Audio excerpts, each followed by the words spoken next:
ব্যারাকপুরে বিজেপি প্রার্থী অর্জুন সিংকে খুন করার হুমকি দিয়ে একটি মেসেজ এসেছিল দিন কয়েক আগে। সেই ঘটনার রেশ কাটতে না কাটতে এবার প্রাণে মেরে দেওয়ার হুমকি পেলেন তৃণমূল বিধায়ক সোমনাথ শ্যাম। এই ঘটনার কথা সংবাদ মাধ্যমকে জানালেন বিধায়ক নিজেই। সম্প্রতি ব্যারাকপুর লোকসভা কেন্দ্রের বিজেপি প্রার্থী অর্জুন সিং অভিযোগ করেছিলেন তাকে কেউ খুনের হুমকি দিয়ে ভয়েস মেসেজ দিচ্ছে, আর তিনি এ বিষয়ে থানায় অভিযোগও দায়ের করেছিলেন।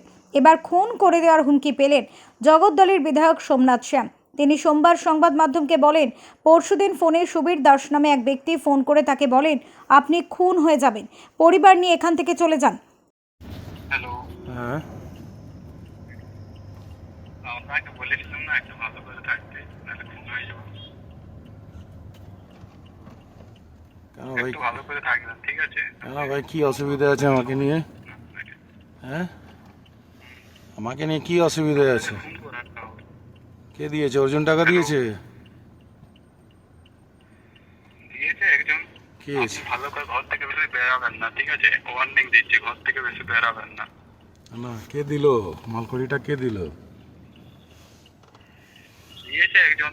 আপনি আর পৃথিবীতে কাগজে, ঠিক আছে? হ্যাঁ, এখন যার যার সাথে দেখা করার ইচ্ছা করে নিন, আর বেশি দিন থাকবেন না। ভোটটা যে খালাস হবে, আপনিও খালাস হয়ে যাবেন। হবে তো? হ্যাঁ, দেখবেন খালাস হয়ে যাবেন। আপনি আমাকে কিছু করতেও পারবেন না, ধরতেও পারবেন না, কিছুই করতে পারবেন না। আসে না। আবার রবিবার রাত্রি 12টা নাগাদ ফোন আসে এবং তাকে বলা হয়, যতই সিকিউরিটি থাকুক আপনি বাঁচতে পারবেন না। ফোনে হুমকি দিতেই থাকে। সোমনাথ শ্যাম দাবি করেন স্থানীয় দুষ্কৃতী ভিকি যাদব জেল থেকে বেল পেয়েছেন, সেই এই হুমকি দিচ্ছে। পরশুদিন হঠাৎ আমার ফোনে একটি ফোন আসে। সে ফোনে ট্রু কলারের মাধ্যমে দেখা যায় যে সেখানে নামটা উঠে আসছে সুদীপ দাস।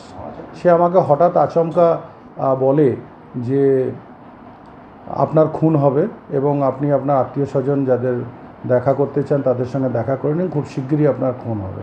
আমি খুব লাইটলি নিয়ে ব্যাপারটাকে হাসির মধ্যে দিয়ে বলি যে তাই, তাহলে একটু ভালো করে বলো কর্তের মধ্যে হবে, কিভাবে হবে, এরকম আমি কিছু কথা বলি। যদিও আমার তখন রেকর্ডিংয়ের ব্যবধান ছিল না আমার মোবাইলে। এগুলো বলার পরে ও ফোনটা তারপরে কেটে দেয়। আমি মৌখিকভাবে এটাকে আইসি জগদ্দলকে জানাই যে এরকম একটা, কিন্তু খুব লাইটলিই জানাই। কিন্তু পরবর্তী দেখা যায় কালকে আবার 12টা 24 মিনিটে সেই একই ফোন থেকে আমার কাছে ফোন আসে এবং ফোন আসার পরে বিস্তারিতভাবে সে বলে যে আমার খুন হবে এবং ইন্দিরা গান্ধীর খুন হয়েছিল সিকিউরিটি থাকা সত্ত্বেও, বাংলাদেশের এমপি এসেছে তার খুন হয়েছে। প্রতীতি ঘোষের রিপোর্ট, ওঙ্কার বাংলা।